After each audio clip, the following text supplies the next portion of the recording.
Pois bem, dentro do propósito desse nosso programa O Veredicto, nós estamos hoje aqui recebendo um ilustre convidado, um grande advogado, um daqueles que dignifica a classe dos advogados na cidade de Sorocaba e região.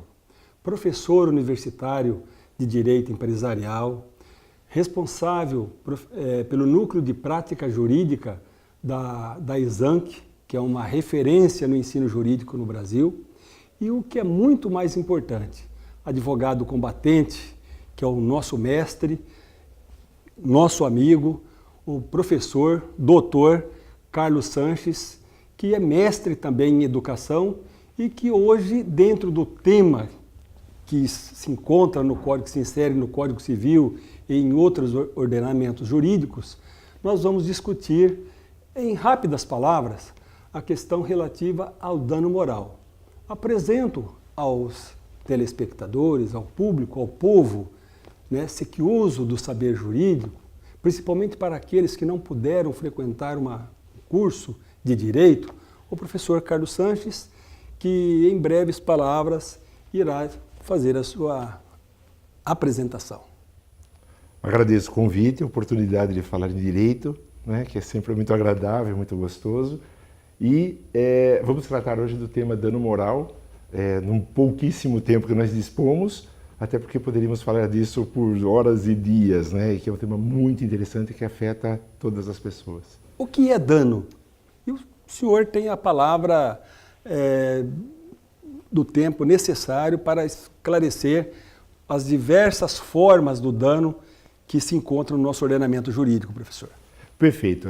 São tantas as formas que eu trouxe até um roteirozinho para que a gente não se perca, mas dano, em síntese, é um prejuízo que você pode sofrer das mais variadas formas. Não é? Então, nós temos no Código Civil o dever de indenizar. Como o senhor bem sabe, qualquer pessoa que provoque um ato ilícito, que haja de forma incorreta e provoque um dano, um prejuízo a alguém, tem o dever de indenizar a outra pessoa. E o interessante, como a gente vai até expor logo após, nem sempre é a própria pessoa que praticou o ato que tem o dever de indenizar. Às vezes é uma terceira pessoa. E nem sempre o dano também é direto, eventualmente ele pode ser indireto, ou pode ser a coletividade, pode não atingir diretamente a pessoa. Para a gente abrir, podemos dizer que existem duas formas de agir e de compelir a essa indenização. Uma é por dolo e a outra é a culpa. O dolo, para quem não está familiarizado ao direito, é quando alguém pratica a ação querendo o resultado. A culpa, ela advém de três fatores: imperícia, imprudência, negligência, ou seja, a pessoa faz alguma coisa, ela não quer o resultado, mas acaba acontecendo. Exemplo, um acidente de trânsito, não é? Onde as pessoas, ou por descuido, ou porque foi negligente, acaba colidindo com o carro e causando prejuízo material e às vezes até moral para outra pessoa. Essa seria a culpa. Temos também a responsabilidade objetiva, em que, dependendo da atividade que é exercida, a pessoa tem o dever de indenizar, independente de dolo ou culpa. Ela indeniza simplesmente pelo exercício da atividade. Tá? Nós temos alguns tipos de dano, que o primeiro dele é aquele dano direto: alguém provoca alguma coisa, quebra uma peça ou ofende a moral de alguém, ou causa um prejuízo material, no nosso caso a gente vai falar de moral, mas existem outros danos muito interessantes que eu precisaria abrir para falar disso. Por exemplo, o dano infecto, que ele é o dano presumível. O dano ainda não ocorreu, mas ele está na iminência de ocorrer. Por exemplo, um prédio que está na iminência de desabar e causar um prejuízo a outra pessoa ou imóvel ao lado. Esse é um dano iminente. Nós temos também o dano processual.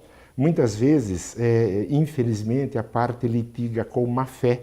Ela mente no processo, ela protela o andamento do feito, ela distorce a verdade, e isso causa um dano processual. Esse dano é punido pelo próprio juiz no mesmo processo.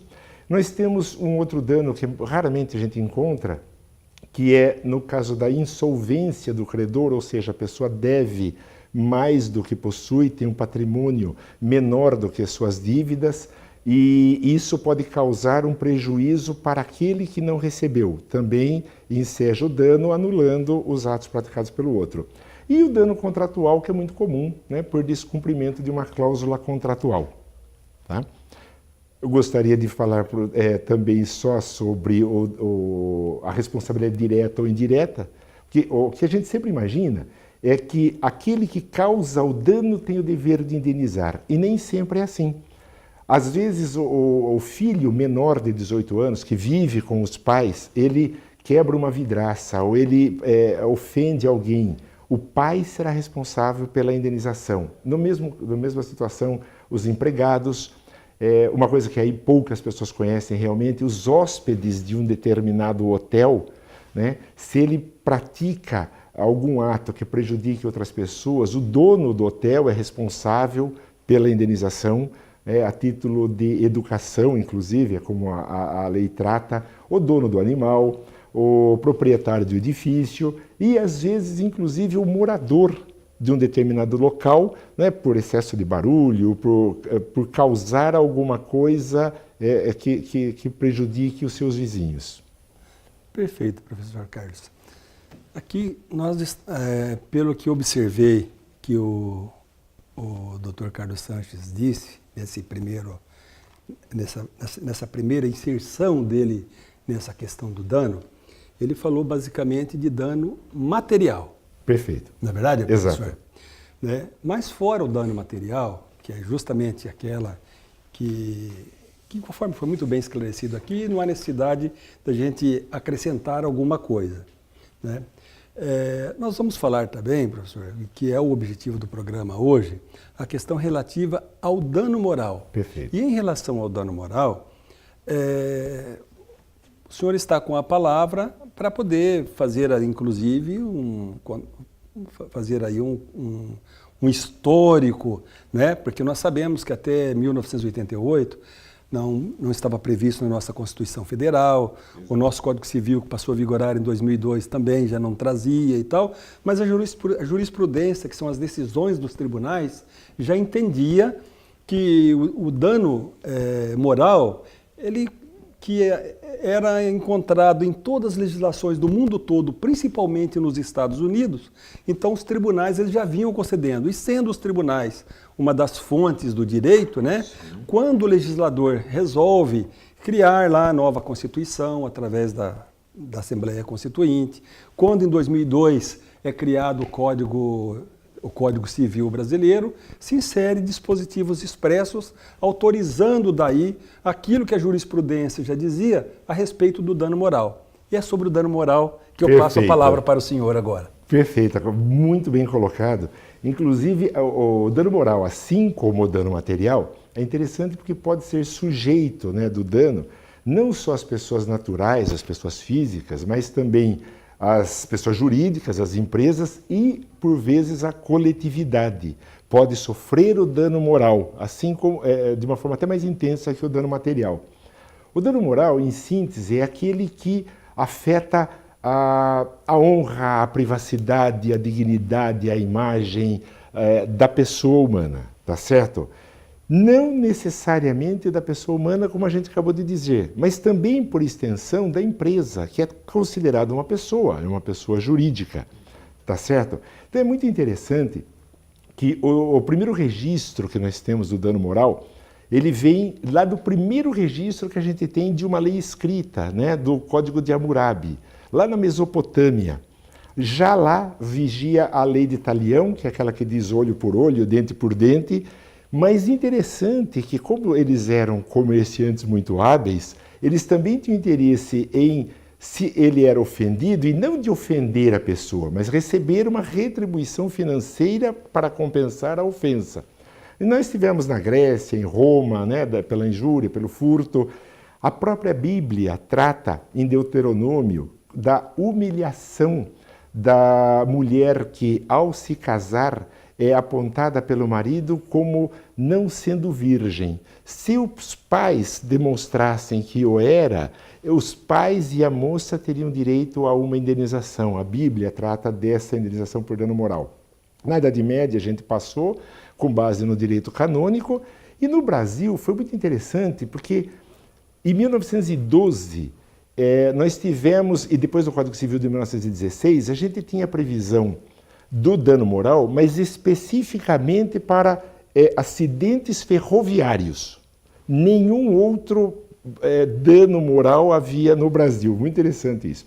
Em 62, a Lei das Telecomunicações previa o dano moral para as pessoas que eram injuriadas através do rádio, da televisão. Eles teriam direito de resposta e direito à indenização, que é muito interessante. Em 65, o Código Eleitoral também já trouxe alguma coisa, mas sempre específico, não que nos interessava, não para as pessoas. E em 1988, a Constituição Federal nos trouxe efetivamente a indenização, a possibilidade de indenização por dano moral. E a mesma Constituição, nós tivemos uma emenda 45 que depois levou para a Justiça do Trabalho a competência para julgar os casos de indenização na competência da Justiça do Trabalho. Perfeito, professor. Nesse primeiro bloco, que agora nós já estamos encerrando, né, essas colocações são de extrema importância porque a população, né, nem todo mundo teve a possibilidade de fazer um curso de direito, de conhecer o porquê do dano moral. Da onde que veio o dano moral? Não é uma coisa que começa agora. As pessoas, às vezes, se reportam aos Estados Unidos da América porque o cinema, né, Hollywood, nos anos 60, nos anos 70, já apareciam aqueles grandes julgamentos nos tribunais e tal, né, que até os nossos professores na Faculdade de Direito falavam, olha, assista lá, 12 Homens e um Destino. O professor Hélio Rosa Baldi utilizava muito desse expediente, não é verdade? Então, é uma situação assim extremamente importante quando vem esse breve relato histórico, como o senhor mesmo disse, que seria humanamente impossível, nos poucos minutos que nós temos aqui, em discutir todo esse tema. Mas nós vamos para um breve intervalo e retornaremos dentro de alguns minutos para dar seguimento nessa maravilhosa aula que estamos assistindo hoje aqui com o senhor.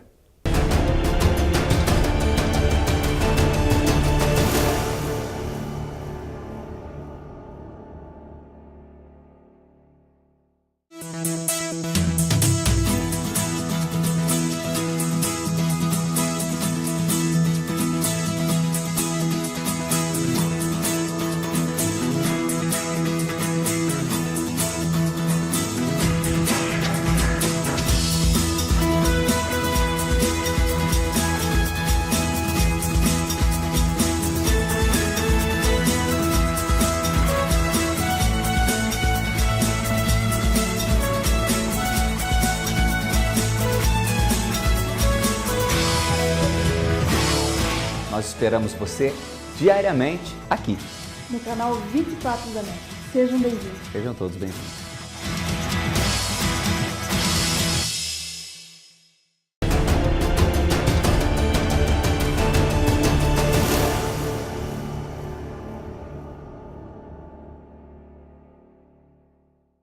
Pois bem, dando continuidade ao nosso tema de hoje, que nós estamos discutindo a questão relacionada a danos, né, especificamente dano moral, eu volto a palavra para o professor Carlos Sanches, para que ele possa continuar com suas considerações. Pois não, professor? Obrigado.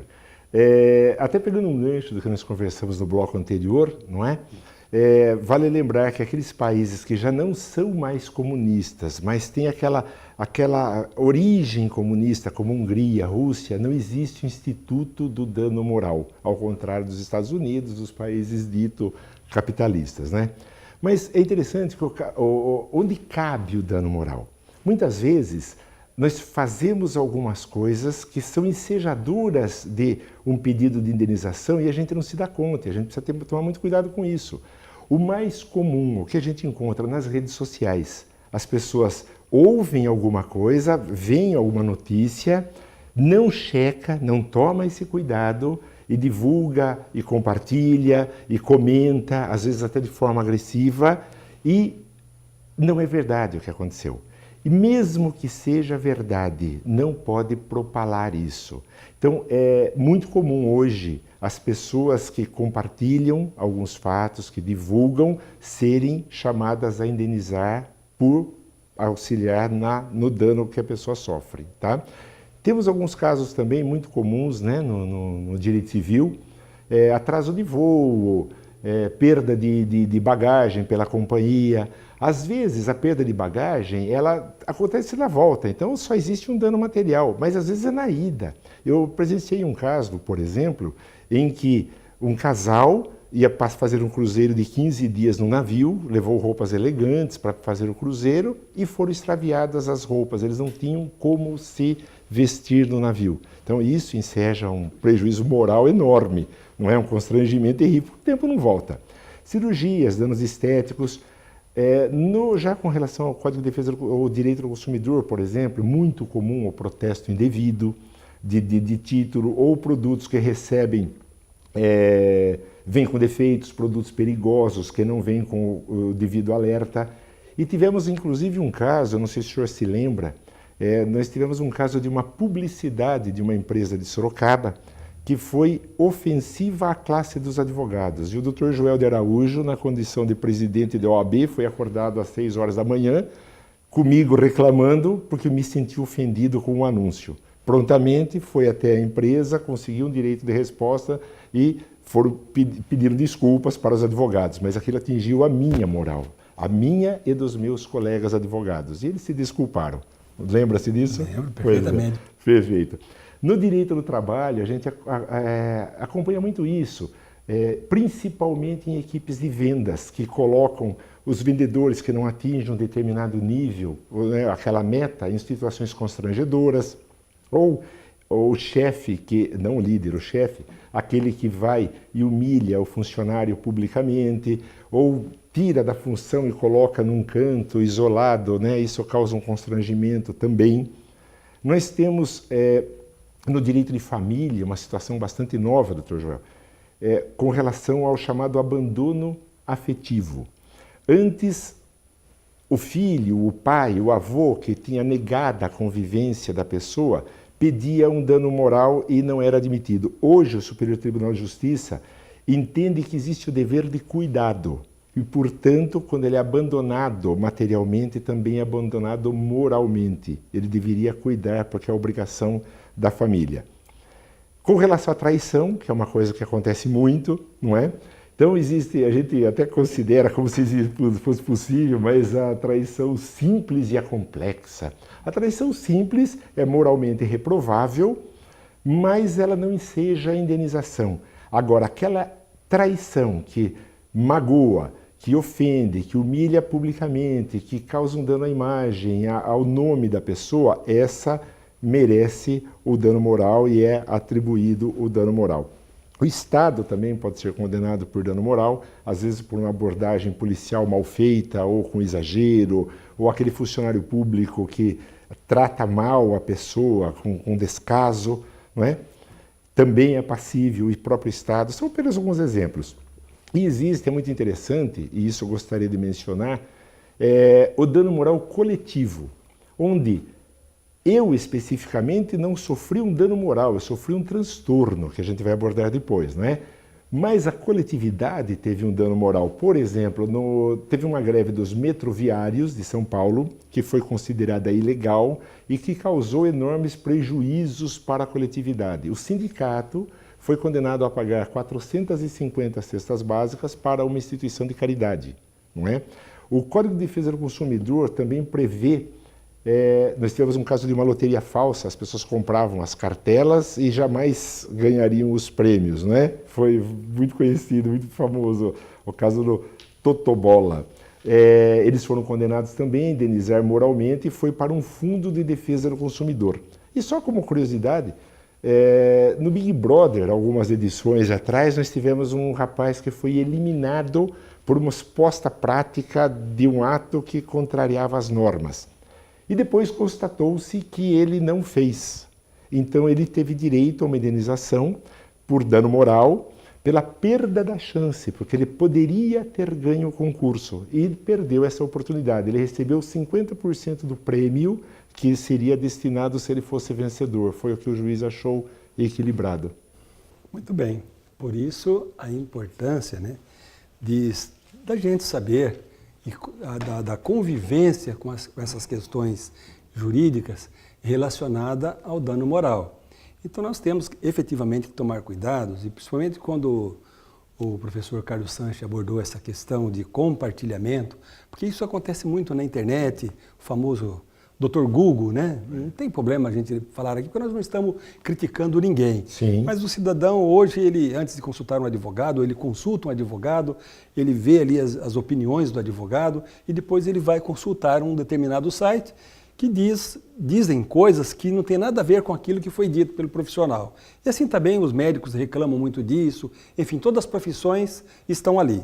Mas existem também, dentro da internet, eu tenho observado isso, que há sites extremamente interessantes, Sim, que trazem informações que as pessoas podem realmente aproveitar alguma coisa.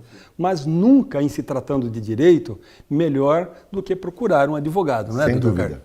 Porque o advogado ele está ali no dia a dia, nas lides forenses, conhecendo a opinião dos juízes, dos tribunais, o que ocorre, a própria legislação, né? Nada como abrir uma Constituição Federal, um Código Civil, um Código de Processo Civil e mostrar, olha, a lei diz, é isso, você entendeu? Mas a sua situação não se enquadra. O advogado honesto, ele faz isso, né? Não se recusa sequer a dizer para o cliente, olha, você não tem direito. Não adianta, você vai gastar dinheiro à toa. Tem aqueles que por necessidade ou sei lá por que motivo acaba recebendo uma causa que não tem a mínima condição. Por isso que nós orientamos sempre para que procure sempre um advogado que tenha lá nada de errado na vida dele, né? Jovens advogados, velhos advogados, ou a defensoria pública mesmo, né, doutor Carlos? Sim. Mas para não fugir aqui ao tema, o senhor disse a respeito da abordagem policial com excesso, que aí a responsabilidade passa a ser do Estado. É um fato realmente que ocorre, e o mais interessante que eu observei recentemente, numa das jurisprudências que eu estava lendo, eu vi 3 ou 4 jurisprudências de pessoas que foram condenados, jogados nas penitenciárias nossas, que remonta ao período da Idade Média, né? E ali, que fere todos os princípios da dignidade humana, o cidadão acabou sofrendo todas aquelas consequências nefastas do presídio. Ingressa com uma ação de indenização por danos morais e o Estado acaba sendo condenado a indenizá-los também. Mas nós não estamos aqui, na verdade, defendendo que todo mundo faça isso. O que nós estamos procurando aqui é mostrar que você, meu caro telespectador, meu caro cidadão, né, meu caro jurisdicionado, possa saber que quando você se sentir ameaçado, ofendido, injuriado, caluniado, não é somente questões de natureza penal que vai resolver a situação. Às vezes, mexer no bolso, né, com uma ação de indenização por danos morais, é muito mais dolorido para o cidadão do que uma pena, que hoje, na verdade, ninguém vai preso, né, professor? Então, eu gostaria de ouvir do senhor essa questão que se fala muito da teoria que faz com que os juízes, de uma forma geral, acaba dando uma quantificação ínfima, ou às vezes nada, né? E eu vejo aqui nos exemplos que o senhor trouxe, a palavra banalização, né? O que seria essa banalização, professor? O dano moral é muito bem abordado. O dano moral é um instituto muito interessante, ele visa reparar o dano causado a uma pessoa. Ele tem 2 objetivos, na verdade. O menos importante é o de indenizar a pessoa. O mais importante é pedagógico, é didático, é que para aquele que pratica o ato não faça novamente. Essa é a principal intenção.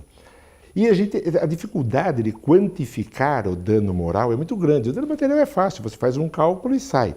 E o dano moral, hoje, infelizmente no Brasil, ele está sofrendo uma banalização. Foi muito bem abordado na sua explanação. Por quê?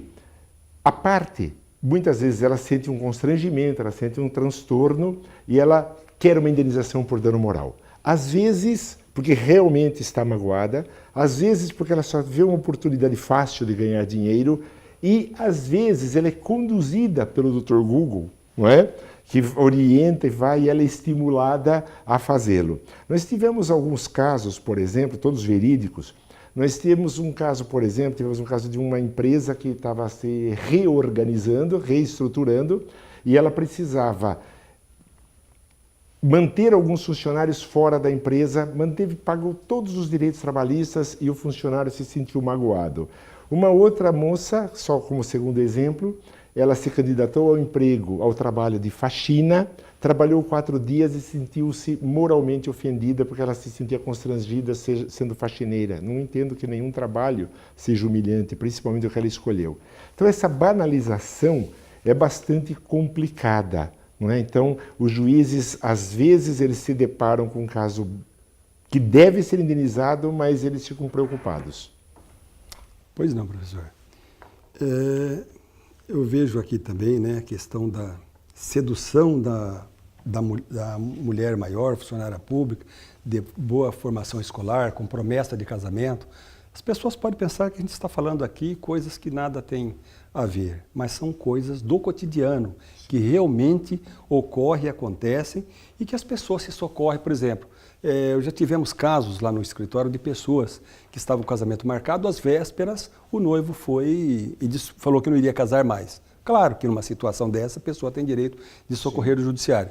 Mas como nós estamos chegando no finalzinho, nós temos apenas mais 1 minuto, professor, eu vou abrir para que o senhor possa fazer as suas considerações finais. Perfeito, eu agradeço muito, só lembrando que, como tudo no direito, existe um prazo de prescrição.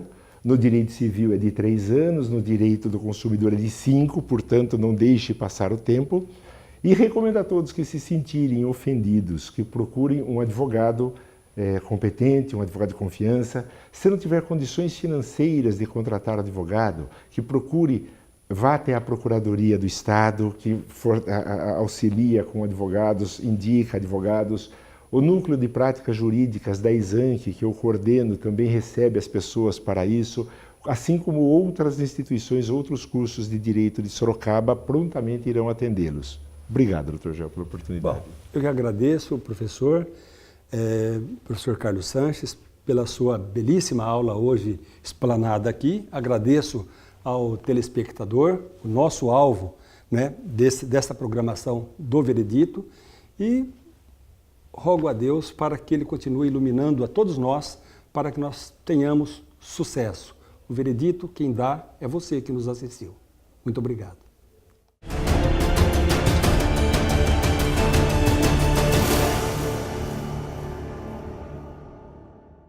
A questão relativa ao dano moral.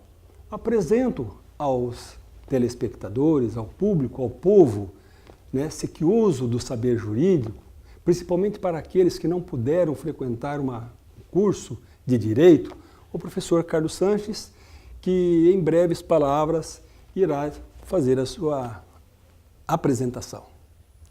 Agradeço o convite, a oportunidade de falar em Direito, né, que é sempre muito agradável, muito gostoso.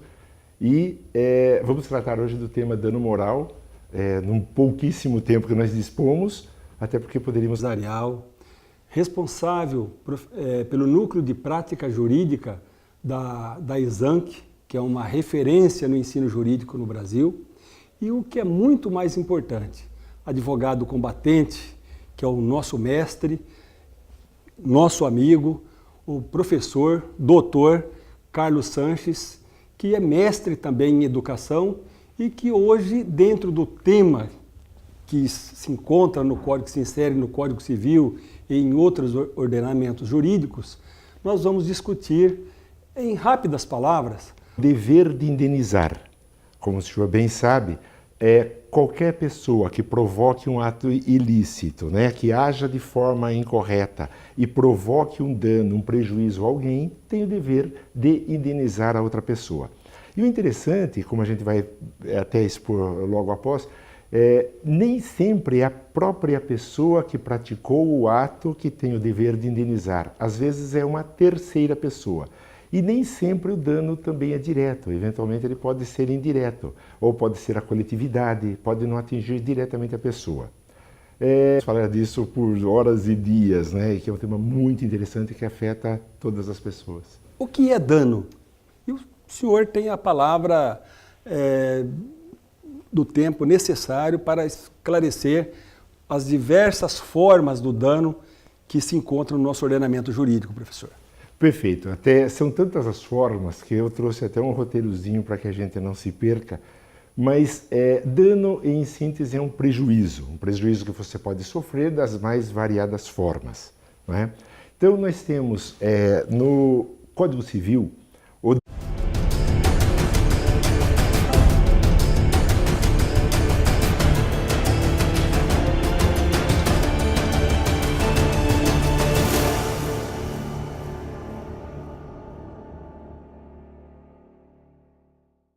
Pois bem, dentro do propósito desse nosso programa O Veredicto, nós estamos hoje aqui recebendo um ilustre convidado, um grande advogado, um daqueles que dignifica a classe dos advogados na cidade de Sorocaba e região. Professor universitário de Direito Empresarial,